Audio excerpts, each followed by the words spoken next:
Welcome to Talk Law Radio with attorney Todd Marquardt of the Marquardt Law Firm at marquardtlawfirm.com. Welcome back to Talk Law Radio. I'm Todd Marquardt here on 9:30 a.m. The Answer.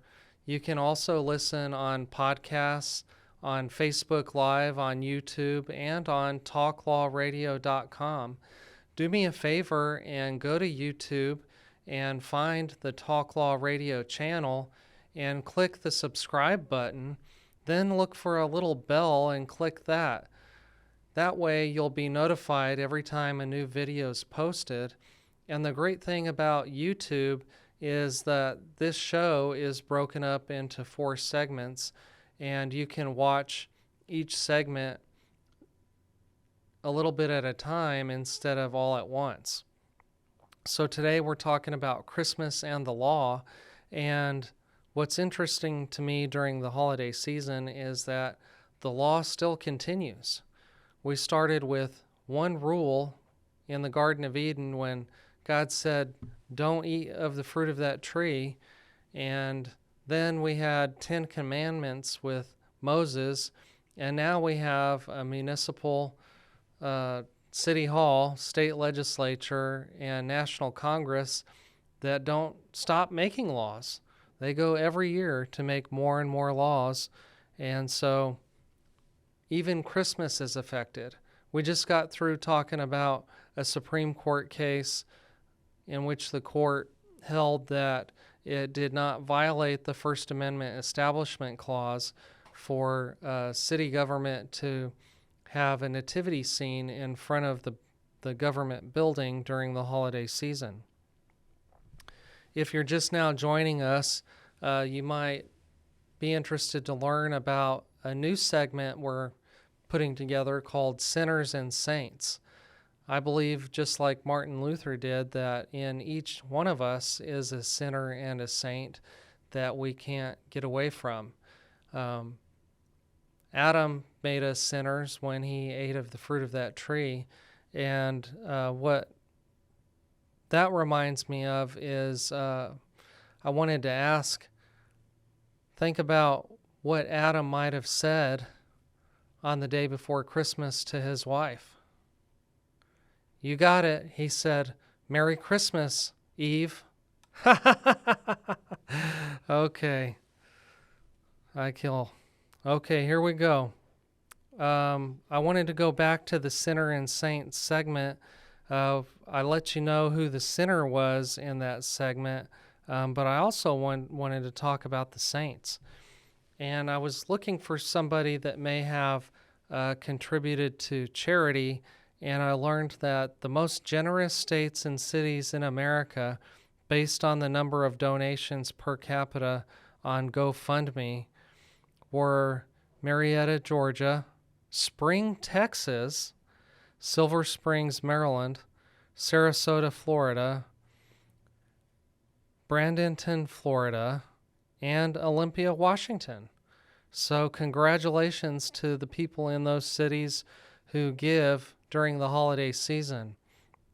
We sometimes remember to give at the end of the year because charitable donations and the deduction thereof of our personal federal income tax returns used to be more important. Now we have a very high standard deduction, and so not as many people are itemizing their deductions. You can still give to charity if you want to, but most of us in the middle class probably won't be claiming it as a deduction on our tax return. Now, if you have enough itemized deductions to go above the standardized deduction, then you probably are listing charitable deductions on your federal income tax return. Okay, so let's go back to sinners and saints. Who was the saint this week? Well, KENS 5 reported, going the extra mile for people in need is a practice that the Bible preaches, but one pastor took that idea to the extreme and ran with it. In a faith-filled effort to provide South San Antonio families with holiday meals, gifts, and a facility for consistent community outreach. Refuge Church pastor David Cameron ran 7 complete marathons in 1 week. That's a lot of running. A friend of mine I was having lunch with today, he said on his nephew's birthday, his nephew wanted to run 18 miles because it was his 18th birthday. And I said, well, that's a good way to make sure nobody attends your birthday party, is to tell them you're going to be running 18 miles. I wouldn't want to do that. So that's our saint for the week, Pastor David Cameron with Refuge Church. Congratulations. Okay, so back to Christmas and the law. I wanted to give some year-end tips to talking about your estate plan during the holidays. So sometimes this is when you see your family members that you don't get to see all the time, and it's a good idea to take the opportunity to talk about estate planning with your loved ones. You can say, hey, I just got my estate plan done. I just met with the attorney last week. I now have a will. I now have a trust, whatever it includes. And then use that opportunity to encourage your loved ones to get their affairs in order. However young or old they may be, you might just say, I think this is important. Maybe you should go out and do this too. According to caring.com, a survey from 2017 said that as many as 6 in 10 Americans don't have an estate planning document put together, like a will or a trust. So it's vital that families discuss estate planning well in advance of an emergency or life tragedy. One year, I had 2 people call me that year. One said, my husband fell off the roof. He needs a power of attorney. He can't make any decisions. I said, he has to sign it. She said, he can't sign it. He fell off the roof and hit his head. He's unconscious. I told her, your husband would have had to sign the power of attorney before falling off the roof. So it's something you have to do while you're healthy as a preventative measure. Do the type of thing in advance. So you might choose an environment that's comfortable, calm, and private. Estate planning, you might be talking about who you love and who you trust and what assets you have, how much money you have in the bank.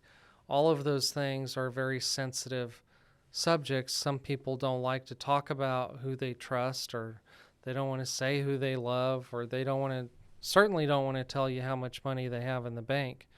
So if you're an adult child asking your parents about whether they have estate planning in place, you might mention, hey, I just heard about this on the radio, or I just met with my attorney.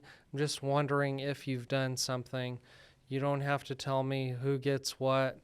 I just need to know that you've done something. And maybe ask them, where do you keep it? Is there anything you want me to know about how to wrap up your affairs and get your things in order when you pass away? But it's not just after death that this becomes important. It's during disability and incapacity, because that's when you need to have somebody with permission who can write your checks, pay your bills, and collect your money and take care of you at the doctor's office or at the hospital, and to get information that is usually protected by the Health Insurance Portability and Accountability Act. Another thing that comes to mind when we are talking about the holiday is, how do we celebrate Christmas with somebody who's suffering from Alzheimer's or dementia? Celebrations, special events, or holidays, which may include other people, can cause confusion and anxiety for a person with Alzheimer's. So I got my research here from the National Institute for Health, and there were some tips that they suggested in finding ways to help a loved one that happens to have Alzheimer's or dementia get through the holidays. So just being aware that things are going to be a little bit different is probably something to acknowledge and to talk about with your other family members. If you're going to go visit your sister or your brother, you might want to talk about it with them, let them know, give them a heads up that mom or dad may not behave like they used to.